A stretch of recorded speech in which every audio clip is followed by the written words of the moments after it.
ഭയങ്കര സഹായമായിരുന്നു. ഞാൻ പറഞ്ഞില്ലേ ക്ലീനിന്റെ കാര്യത്തില് പുറത്തേ ഉള്ളു കേട്ടോ ആ വിഷയം. ഒരിക്കലും അകത്തില്ല.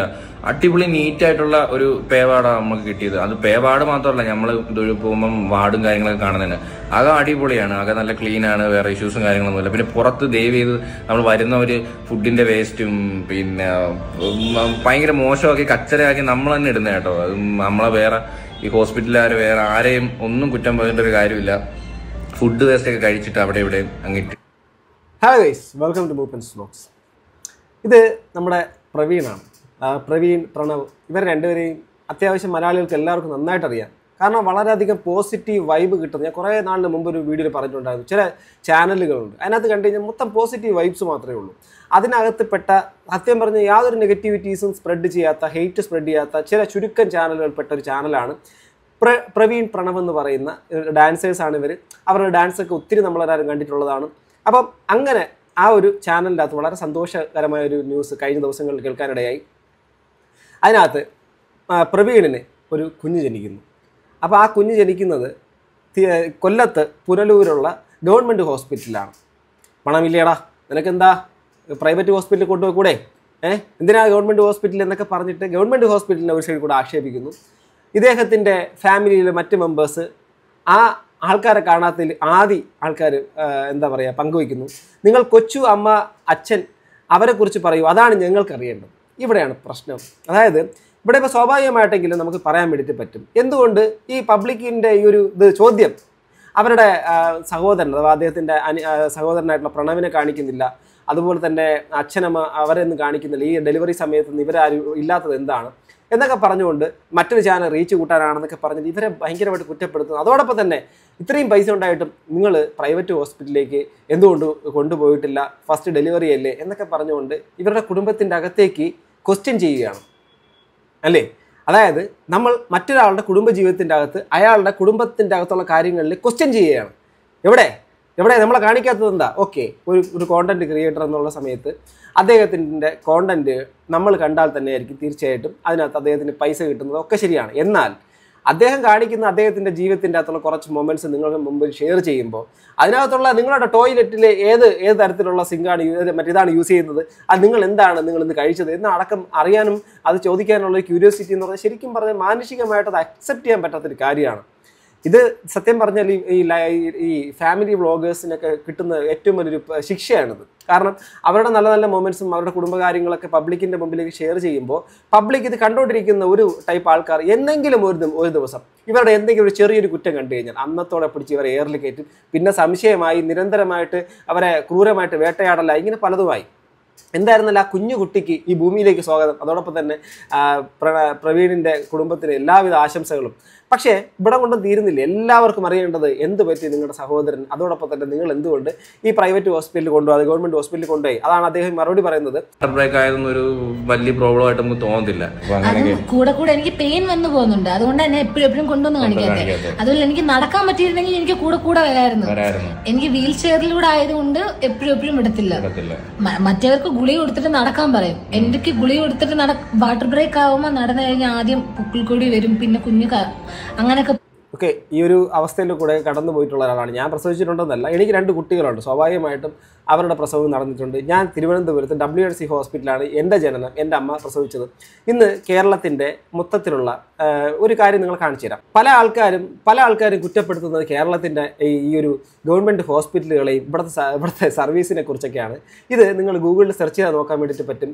ഈ ഇന്ത്യയിൽ തന്നെ ഏറ്റവും ടോപ്പ് ഹോസ്പിറ്റൽ ഫെസിലിറ്റി ഉള്ള സ്ഥലം എവിടെയാണെന്നും അതിനകത്ത് കുട്ടികൾക്ക് ഏറ്റവും കൂടുതൽ സംരക്ഷണം കിട്ടുകയും ചൈൽഡ് ബർത്ത് റേറ്റ് കൂടുകയും അതോടൊപ്പം തന്നെ അതിൻ്റെ ഡെത്ത് റേറ്റ് കുറയുകയും ചെയ്യുന്ന ഒരു സംസ്ഥാനം ഏതാണെന്ന് നോക്കിക്കഴിഞ്ഞാൽ അതിൻ്റെ അകത്ത് സത്യം പറഞ്ഞാൽ നമ്മുടെ കേരളമാണ്. നോക്കുക, Kerala is A top state in India for medical treatment with a robust health care infrastructure and advanced medical facilities ഇവിടെ ഉണ്ട്. മറ്റ് സംസ്ഥാനങ്ങളിലേക്ക് നിങ്ങൾ ആരും അധികം ചിന്തിക്കാത്തത് കൊണ്ടും അവിടുത്തെ ഇതുമായിട്ട് ബന്ധപ്പെട്ട ഹോസ്പിറ്റൽ ഇഷ്യൂസും മറ്റുള്ള പല കാര്യങ്ങളും അറിയാത്തത് കൊണ്ടാണ് ഇവിടുത്തെ ചെറിയ പ്രശ്നങ്ങൾ അല്ലെങ്കിൽ കുറച്ച് ഗുരുതരമായിട്ടുള്ള പ്രശ്നങ്ങളൊക്കെ നമ്മൾ കാണുന്നെങ്കിലും നമ്മുടെ ഹെൽത്ത് കെയർ സിസ്റ്റം വളരെ അഡ്വാൻസ്ഡ് ആണ്. എല്ലാവർക്കും ട്രീറ്റ്മെൻറ്റ് കിട്ടുന്നത്. ഇപ്പം ഗവൺമെൻറ് ഹോസ്പിറ്റലുകളൊക്കെ മുൻപത്തെ അവസ്ഥയിലാണോ ഇപ്പോൾ ഉള്ളത്? ഒരിക്കലും അല്ല. ഗവൺമെൻറ് ഹോസ്പിറ്റൽ ഇപ്പം ഞാൻ ജനിച്ചത് ജനിച്ചതും വളർന്നതും എല്ലാം തിരുവനന്തപുരം ജില്ലയിൽ വെള്ളറട എന്നുള്ള സ്ഥലത്താണ്. ഞങ്ങളുടെ സ്ഥലത്ത് മുൻപുള്ള ഹോസ്പിറ്റൽ ഫെസിലിറ്റി അല്ല, ഇപ്പോൾ അവിടെ അഡ്വാൻസ്ഡ് ആയിട്ടുള്ള ഫെസിലിറ്റീസും മറ്റുള്ള കാര്യങ്ങളെല്ലാം ഹോസ്പിറ്റലിൻ്റെ ഉള്ളിൽ തന്നെയുണ്ട്. അതിലൊക്കെ എനിക്ക് അഭിമാനമാണ്. ഇന്ന് നമ്മുടെ ഇപ്പം എല്ലാവരും പ്രൈവറ്റ് ഹോസ്പിറ്റലിൽ ഇങ്ങനെ വളരെയധികം പുകഴ്ത്തി പറയുമ്പോൾ ഒരു ക്വസ്റ്റ്യൻ ചോദിച്ചോട്ടെ. കേരളത്തിൻ്റെ അകത്ത് എല്ലാ പ്രൈവറ്റ് ഹോസ്പിറ്റലും എടുക്കാം, ശരി, ഒരു രോഗിക്ക് അഥവാ ഒരു പ്രസവവുമായിട്ട് ബന്ധപ്പെട്ട് എന്തെങ്കിലും ഒരു പ്രശ്നം ഉണ്ടായിട്ടുള്ള ഒരു പ്രസവ ശുശ്രൂഷയ്ക്ക് വന്നിട്ടുള്ള അല്ലെങ്കിൽ പ്രസവിക്കാനായിട്ട് വന്നിട്ടുള്ള ആ ഒരു ലാസ്റ്റ് മൊമെൻറ്റിൽ അവർക്ക് എന്തെങ്കിലും സംഭവിച്ചു പോയി കഴിഞ്ഞാൽ അവർ അവിടെ നിന്ന് എവിടേക്കായിരിക്കും വിടുക? റെഫർ ചെയ്യുന്നത് എവിടെയാണ്? അഥവാ നമ്മുടെ തിരുവനന്തപുരത്ത് SIT ഹോസ്പിറ്റലിലേക്കായിരിക്കും, മെഡിക്കൽ കോളേജ് പോലെ, അതായത് നമ്മുടെ ഈ പ്രസവത്തിന് വേണ്ടിയിട്ടുള്ള സ്ഥലം അവിടെയാണ് വിടുക. അതുപോലെ WNC ഹോസ്പിറ്റൽ, ഇതുപോലുള്ള ഹോസ്പിറ്റൽ, മെഡിക്കൽ കോളേജ്, അതായത് എല്ലാത്തിൻ്റെ അവസാനം എന്ന് പറയുന്നത് ഗവൺമെൻറ് ഹോസ്പിറ്റലുകൾ തന്നെയാണ്. എന്നിരിക്കെ ഗവൺമെൻറ് ഹോസ്പിറ്റലിൻ്റെ അകത്ത് തിക്കി കൂടുന്ന ആൾക്കാരുടെ എണ്ണം കൂടുതലാണ്. അതോടൊപ്പം തന്നെ ഇവരുടെ ചില മനോഭാവങ്ങൾ ചില സ്ഥലങ്ങളിലേക്കുള്ള ചില രോഗികളുടെ കൂട്ടിരിപ്പുകാരോടും രോഗികളോടൊക്കെ ചില ഈ ഉദ്യോഗസ്ഥ വൃന്ദത്തിൽപ്പെട്ടതും ചില ഡോക്ടേഴ്സുമാരും അതോടൊപ്പം തന്നെ അവിടുത്തെ ഇതുമായിട്ട് ബന്ധപ്പെട്ട് നിൽക്കുന്ന ആൾക്കാരും ശരിക്കും പറഞ്ഞാൽ വളരെയധികം വാർഡിൻ്റെ അകത്ത് നിൽക്കുന്ന ആൾക്കാരൊക്കെ പല നഴ്സുമാരൊക്കെ ചിലർ, എല്ലാവരും അല്ല, വളരെ ചുരുക്കം ചിലർ കാണിക്കുന്ന ഒരു കാരണം കൊണ്ട് ഇതെല്ലാം ഇവരെ മോശമെന്ന് പറയും. നമുക്കിപ്പോൾ പനി വന്നു, സാധാരണ ഇപ്പം ഫീവർ വരുന്ന കാലം ഒക്കെ വരുന്നു. ഇതെല്ലാം വരുമ്പോൾ നമ്മൾ ഇവിടെയാണ് പോകുന്നത്, നേരെ പ്രൈവറ്റ് ഹോസ്പിറ്റലിലേക്കാണോ പോകുന്നത്? ശരിക്കും പറഞ്ഞ ഗവൺമെൻറ് ഹോസ്പിറ്റലുകളിലാണ് അതിനകത്ത് ഏറ്റവും അഡ്വാൻസ്ഡ് ട്രീറ്റ്മെൻറ്റ് ഇപ്പം നിലവിൽ അവൈലബിൾ ആയിട്ടുള്ളത്. അതോടൊപ്പം തന്നെ ഇത് അറിവില്ലായ്മയാണ്. കാരണം ഗവൺമെൻറ് ഹോസ്പിറ്റലിൽ പോയി പ്രസവിക്കുന്നത് എല്ലാത്തിനും വളരെ മോശമാണ്. അവിടെ നിങ്ങൾക്ക് എന്തുകൊണ്ട് പ്രൈവറ്റ് ഹോസ്പിറ്റൽ എന്താ? സത്യം പറഞ്ഞാൽ എനിക്ക് ഇത് പറയേണ്ടി വരുന്നത് വെച്ചാൽ പ്രൈവറ്റ് ഹോസ്പിറ്റൽ എന്ന് വെച്ചാൽ ദെയർ ഫോർ മണി. അവർക്ക് പൈസയാണ് അൾട്ടിമേറ്റ്. അവർക്ക് ശരിക്കും പറഞ്ഞാൽ ഓക്കെ, നമുക്ക് നല്ല രീതിയിൽ ഇപ്പോൾ നല്ല റൂം കിട്ടുമായിരിക്കും, എപ്പോഴും വന്ന് നമ്മുടെ നഴ്സ് വന്ന് നോക്കുമായിരിക്കും, ഇതെല്ലാം സംഭവം നടക്കുമായിരിക്കും, അധികം ഉള്ളത് കൊണ്ടുപോകേണ്ടി വരില്ല. എന്നാൽ ഗവൺമെൻറ് ഹോസ്പിറ്റൽ അങ്ങനെയല്ല, പല സ്ഥലങ്ങളിലേക്ക് കൊണ്ടുപോയി ഇതെല്ലാം നോക്കേണ്ടി വരും. എങ്കിലും ഞാൻ ഉറപ്പിച്ചു പറയുന്നു, ഇന്നത്തെ നിലയ്ക്ക് ഏറ്റവും നല്ല ഹോസ്പിറ്റൽ സംവിധാനങ്ങൾ നമ്മുടെ കേരളത്തിലെ ഗവൺമെൻറ് ഹോസ്പിറ്റലുണ്ട്. നിങ്ങൾ WNC ഹോസ്പിറ്റലിലൊക്കെ പോയിട്ടുണ്ടോ? അവിടെ ഒരു ദിവസം പ്രസവിക്കുന്ന സ്ത്രീകളുടെ എണ്ണം എത്രമാത്രമാണെന്നറിയാം, എത്രമാത്രം കുട്ടികളാണ് അവിടെ ജനിച്ചു വീഴുന്നത് ഓരോ മണിക്കൂറുകളിലും. അപ്പം അത് ഇന്റർനാഷണലി ഉള്ള അഥവാ വിദേശ രാജ്യങ്ങളിലുള്ള ആൾക്കാരടക്കം അവിടെ വന്നിട്ട് അതുമായിട്ട് ബന്ധപ്പെട്ട് വാച്ച് ചെയ്യുന്നുണ്ട്, ഏറ്റവും നല്ല ട്രീറ്റ്മെൻറ്റ് കൊടുക്കുന്നുണ്ട്, കുട്ടികളെയും കുഞ്ഞുങ്ങളെയും ഒക്കെ കുട്ടികളെയും അമ്മമാരെയൊക്കെ വളരെ നന്നായിട്ട് നോക്കുന്നുണ്ട്. പിന്നെ പറയുന്നത് കൂടെ അകത്ത് ആൾക്കാരിരുത്തില്ല. കാരണം ഔട്ട്സൈഡേഴ്സിനെ കൂടെ ഇരുത്തുന്നത് തന്നെയാണ് ഏറ്റവും വലിയ പ്രശ്നം. പെട്ടെന്ന് അണുബാധ ഉണ്ടാവാനും മറ്റ് പലതരം രോഗങ്ങളും പ്രശ്നങ്ങളൊക്കെ ഉണ്ടായിക്കഴിഞ്ഞാൽ ഈ ഒരു സാഹചര്യത്തിലുള്ള സ്ത്രീക്ക് ഭയങ്കര ബുദ്ധിമുട്ടാണ്. അപ്പം അതെല്ലാം അവർ സ്ട്രിക്റ്റ് ആയിട്ട് ഫോളോ ചെയ്യുന്നു. അതൊക്കെയാണ് ചിലരുടെ പ്രശ്നം. അതുകൊണ്ട് തന്നെ പേ വാർഡ് സംവിധാനങ്ങൾ ഇന്ന് എല്ലാ സ്ഥലങ്ങളിലും അവൈലബിൾ ആണ്. എന്നിട്ടും പ്രൈവറ്റ് ഹോസ്പിറ്റലിൽ തന്നെ പോകണമെന്ന് പറയുന്നത്, ഒരു പ്രസവം ഒരു ഗവൺമെൻറ് ഹോസ്പിറ്റലിൽ നടക്കുമ്പോൾ ചിലവാകുന്ന പൈസയുടെ ഒരുമാതിരി ഒരു 10-30 ഇരട്ടി നിങ്ങൾക്ക് ഒരു പ്രൈവറ്റ് ഹോസ്പിറ്റലിൽ ചിലവാകും, ഞാൻ ഉറപ്പിച്ച് പറയാം. അതുകൊണ്ട് ഗവൺമെൻറ് ഹോസ്പിറ്റലിലെ മോശമാണെന്ന് പറയുന്നവർക്ക് ഇതിനെക്കുറിച്ച് യാതൊരു ധാരണയില്ലാത്തതുകൊണ്ടെന്ന് മാത്രമേ എനിക്ക് പറയാനുള്ളൂ. വളരെ നല്ല ഫെസിലിറ്റീസ് ഇന്ന് അവൈലബിൾ ആണ് ഇന്ന് കേരളത്തിലെ ഗവൺമെൻറ് സംവിധാനങ്ങളിൽ. ഇപ്പം ഹെൽത്ത് കെയർ ഇൻഫ്രാസ്ട്രക്ചറിനെ കുറിച്ച് ഇതിനകത്ത് പറയുന്നത്, Kerala has A large network of government health institution including 1284 institutions, 6355 government doctors and 21,000 plus paramedical staff എല്ലാം നമ്മുടെ കേരള ഗവൺമെൻറ് നമ്മുടെ ഈ ഒരു സംവിധാനം നമുക്ക് അവൈലബിൾ ആണ്.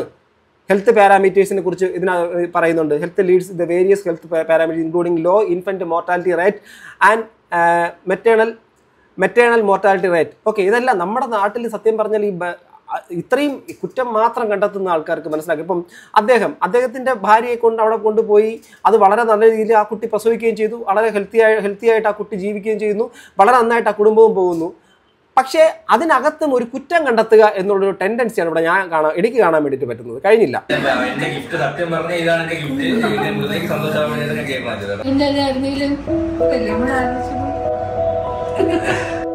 ഒരമ്മയുടെയും ഒരു അച്ഛൻ്റെയും ഒരു കുട്ടി ജനിക്കുമ്പോൾ ശരിക്കും പറഞ്ഞാൽ ജനിക്കുന്ന ഒരു അച്ഛനും അമ്മയും കൂടെയാണ്.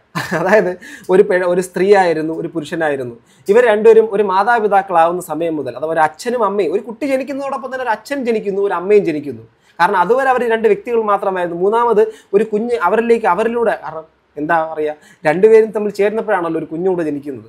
ആ കുഞ്ഞുങ്ങളില്ലാത്ത എത്രയോ ആൾക്കാരുണ്ട്. അപ്പം ഈ കുഞ്ഞുങ്ങൾ ജനിക്കുന്നതോടുകൂടി അവർ ശരിക്കും പറഞ്ഞാൽ മറ്റൊരു തലത്തിലേക്ക് ഇപ്പോൾ പാരൻസ് എന്നുള്ള രീതിയിലേക്കൊക്കെ അവർ മാറുമ്പോൾ അതിൻ്റെ ഇമോഷണൽ രംഗങ്ങളൂടെ കാണുന്നു. അപ്പോൾ ആ ഒരു വീഡിയോയുടെ താഴെയും കൊച്ചു ചേട്ടനെ മിസ് ചെയ്യുന്നവരുണ്ടോ, ചിലപ്പം നിരന്തരമായിട്ട് കണ്ടിട്ട് ആ വ്യക്തിയെ കാണാത്തത് കൊണ്ട് ചോദിക്കുന്നതാണ്, പ്രണവിനെ കണ്ടിട്ടില്ലല്ലോ എന്ന് ചോദിക്കുന്നത്. വീഡിയോ കണ്ട് എൻ്റെ കണ്ണ് നിറഞ്ഞു, ഈ സ്നേഹവും കരുതലും എന്നും ഉണ്ടാവട്ടെ എന്ന് പറയുന്നു. പക്ഷേ എനിക്കിതിനകത്ത് നല്ല രീതിയിൽ ഒരു നല്ലൊരു കമൻറ്റ് ഞാൻ കണ്ടു. ഈ ഒരു കമൻറ്റ് എനിക്ക് ഭയങ്കര ഇഷ്ടപ്പെട്ടു. അതായത് അനാവശ്യമായി ഇവരെ കുറ്റം പറയുന്നവരോട് എല്ലാവരും വീഡിയോകളിലൂടെ കണ്ടത് വെച്ച് ഊഹിച്ചാണ് സംസാരിക്കുന്നത്. എനിക്കും അങ്ങനെ തന്നെ സംസാരിക്കാനാവും.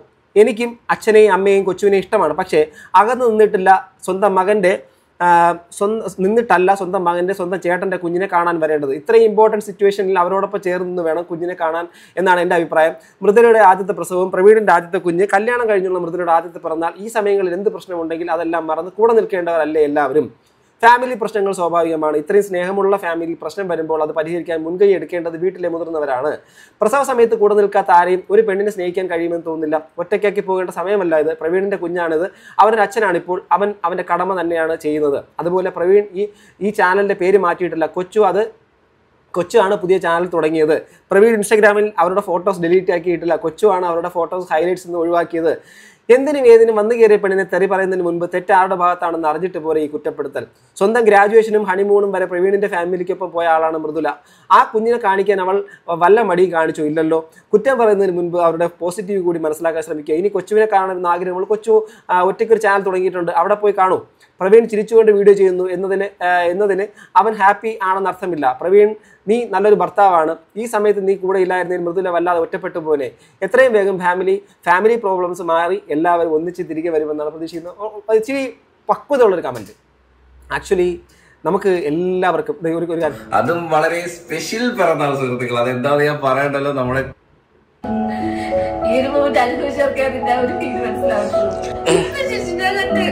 വീട്ടിലേക്ക് ചെക്കപ്പും കാര്യങ്ങളായിട്ട് അവിടെ ശലഭത്തി കിടക്കണമായിരുന്നു. കൂടെ കൂടി കുഞ്ഞിന്റെ കാലിനകത്തൊക്കെ. ഓക്കെ, അപ്പം ആ കമൻറ്റ് പറയുന്നത് പോലെ തന്നെ അപ്പം നമ്മൾ കാണാത്തതും അനുഭവിക്കാത്തുള്ള ജീവിതങ്ങളെല്ലാം നമുക്ക് എട്ടുകഥകളാണ്. ആ ക്യാമറയുടെ മുമ്പിൽ അവരുടെ ലൈഫിൻ്റെ അകത്തുള്ള സോറോഫുൾ മൊമെൻറ്റ്സ് എല്ലാം എടുത്ത് കാണിച്ചു തരണമെന്ന് പറഞ്ഞാൽ നമുക്ക് നടക്കുന്ന കാര്യമല്ല. അതോടൊപ്പം തന്നെ ഇപ്പോൾ പ്രവീണിനും പ്രണവിനും ഇടയിൽ സഹോദരങ്ങളാണ്. എനിക്കും ഒരു സഹോദരനുണ്ട്. ഞങ്ങൾ തമ്മിൽ ഒരുപാട് നാൾ പിണങ്ങിയിരുന്നിട്ടുണ്ട്, മിണ്ടാതിരുന്നിട്ടുണ്ട്, പരസ്പരം മിണ്ടുക പോലും ഇല്ലായിരുന്നു എന്ന് പറഞ്ഞുകൊണ്ട് എന്നും എല്ലാ കാലത്തും ആ പിണക്കം മനസ്സ് സൂക്ഷിക്കാറുമില്ല. അതുപോലെ അവരൊരു മനുഷ്യരായതുകൊണ്ട് തന്നെ സ്വാഭാവികമായിട്ട് ചിലപ്പോൾ അകൽച്ചകൾ, അതുപോലെ തന്നെ അടുപ്പങ്ങളും അത് കുറച്ച് ദിവസം കഴിഞ്ഞ് മറിഞ്ഞും വരും. പക്ഷേ ഒരു പോയിന്റ് എത്തുന്ന സമയത്ത് നിങ്ങൾ എന്തുകൊണ്ട് അവരെ ഈ പറയുന്ന ചോദ്യം ചോദിക്കുന്ന എല്ലാവരോടാണ് ചോദിക്കുന്നത്. നിങ്ങളുടെ ലൈഫിൻ്റെ അകത്ത്, നിങ്ങളുടെ കുടുംബത്തിൻ്റെ അകത്ത് നിങ്ങളുടെ അച്ഛനോടോ അമ്മയോടോ സഹോദരങ്ങളോടോ പിണങ്ങാത്ത ആൾക്കാരാണോ നിങ്ങൾ? അല്ലെങ്കിൽ അങ്ങനെ പിണങ്ങി നിൽക്കാത്തതോ അങ്ങനെയുള്ള അനുഭവമേ ഇല്ലാത്തവരാണോ നിങ്ങൾ? കുടുംബങ്ങളാകുമ്പോൾ സ്വാഭാവികമായിട്ട് അവർക്ക് കാണിക്കാനും പറയാൻ വേണ്ടിയിട്ട് പറ്റുന്ന കാര്യങ്ങൾ മാത്രമേ അവർ പറയുന്നുള്ളൂ. അതങ്ങനെ കണ്ടാൽ പോരെ? അവർ കാണിക്കുന്നതാണ് അവരുടെ ലൈഫ്. അവർ കാണിക്കുന്നത് മാത്രമാണ് അവരുടെ എല്ലാ ലൈഫും. അതിൻ്റെ അപ്പുറത്തേക്ക് ഇനി വീണ്ടും വേറെ ഉണ്ടോ എന്നുള്ള ചിന്തിച്ച് പോകുന്നത്, അത് ചികഞ്ഞു പോകുന്ന അത്ര നല്ല സ്വഭാവമാണോ? ഒരാൾ നല്ല ഈ ഡ്രസ്സ് ചെയ്ത് നടക്കുന്നു എന്ന് കരുതിയിട്ട് അയാൾ വളരെയധികം ധനാഢ്യനാണെന്ന് ചിന്തിക്കരുത്. ഒരാൾ തീരെ മോശമായ വസ്ത്രം ധരിച്ച് നടക്കുന്നു കരുതിയിട്ട് അയാൾക്ക് പണമില്ലെന്ന് ചിന്തിക്കരുത്. അവിടെ ആ സുഹൃത്ത്, അഥവാ ഈ പറയുന്ന പ്രവീൺ എന്ന് പറയുന്ന സുഹൃത്ത്, അദ്ദേഹത്തിൻ്റെ ലൈഫിലെ ഏറ്റവും വലിയ മൊമെൻറ്റ്, അദ്ദേഹത്തിന് കുഞ്ഞ് ജനിച്ചിരിക്കും എന്നുള്ള ഏറ്റവും വലിയൊരു മൊമെൻറ്റിലേക്ക് എത്തി. ആ ഒരു അമ്മയായി മാറിയ ആ കുട്ടി. അപ്പം അവരുടെ ആ ഒരു മൊമെൻറ്റ് നിങ്ങൾക്ക് കാണിച്ചു തരുന്നു. അതിനകത്ത് നിങ്ങൾക്ക് അതിനോടൊപ്പം നിങ്ങൾ കൂട്ടുചേരുന്നതിന് പകരം അവരവിടെ പോയി ഇവരെന്ത് ചെയ്തു, നിങ്ങളെന്തുകൊണ്ട് വന്നിട്ടില്ല, അവരെന്ത് വന്നിട്ടില്ല, ഇട്ടിട്ട് പോയതാണോ, അവർ വേറെ ചാനൽ തുടങ്ങി. സോ ഓരോ വ്യക്തികളും ഓരോ ഇൻഡിവിജ്വൽസാണ്, അവരവരുടെ തീരുമാനങ്ങളുണ്ടാകും. എന്ന് ചിലപ്പോൾ ഒരുമിച്ച് പോകണമെന്നില്ല, ചിലപ്പോൾ മാറി സഞ്ചരിച്ചെന്നൊക്കെ വരാം. അതിനങ്ങനെ അക്സെപ്റ്റ് ചെയ്യുക. കാരണം നമ്മളെല്ലാവരും അങ്ങനെയല്ലേ?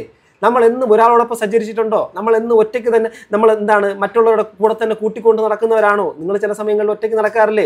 അവർ നടക്കട്ടെ, അവരുടെ ലൈഫാണ്, അവരെങ്ങനെ വേണോ ജീവിക്കട്ടെ, അവർക്ക് ഇഷ്ടമുള്ള രീതിയിൽ ജീവിക്കട്ടെ, അവരുടെ സ്വാതന്ത്ര്യത്തിന് അങ്ങ് വിട്ടേക്കുക. അതുപോലെ നിങ്ങൾ നിങ്ങളുടെ സ്വാതന്ത്ര്യത്തിന് മുൻതൂക്കം നൽകി നിങ്ങളുടെ സ്വാതന്ത്ര്യത്തിൽ ജീവിക്കുക. മറ്റുള്ളവരുടെ ജീവിതത്തിനെക്കുറിച്ച് ആകുലപ്പെടുന്ന സമയം കൊണ്ട് സ്വന്തം ജീവിതത്തിനെ വളരെയധികം സുന്ദരമാക്കുന്ന, ഈ നിമിഷങ്ങൾ ഏറ്റവും വളരെ മഹത്തരമാക്കുന്ന, ഏറ്റവും നല്ല സന്തോഷമുള്ള മൊമെന്റ്സ് നിങ്ങളിലൂടെ പറക്കുന്ന ആ ഒരു നല്ല നല്ല നിമിഷങ്ങളിലേക്ക് പോകാനും കൂടെ നിങ്ങൾ ശ്രമിക്കുക. മറ്റുള്ളവരുടെ ലൈഫിനെ കുറിച്ച് ആദ്യ പിടിക്കുന്ന സമയം മുതൽ നിങ്ങളല്ലാതായി മാറും. മറ്റുള്ളവരെ കുറിച്ച് ആദ്യ പിടിച്ചുകൊണ്ട് നിങ്ങളുടെ ജീവിതത്തിന്റെ നല്ല നിമിഷങ്ങൾ നിങ്ങൾ നശിപ്പിക്കും എന്നുള്ളത് മാത്രമേ എനിക്കിവിടെ പറയാനുള്ളൂ.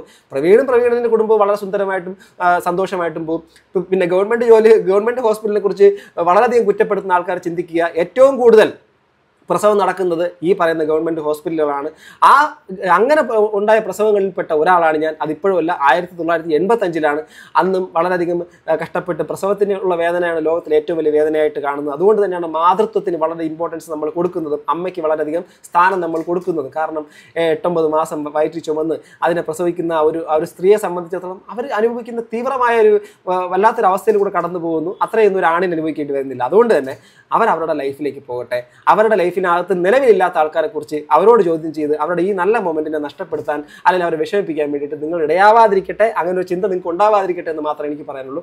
ഇതിനെക്കുറിച്ച് നിങ്ങളുടെ അഭിപ്രായം താഴെ കമന്റ് ബോക്സിൽ രേഖപ്പെടുത്തുക. അടുത്തൊരു വീഡിയോ വീണ്ടും കാണുന്നത് ഗൈസ്. ബൈ.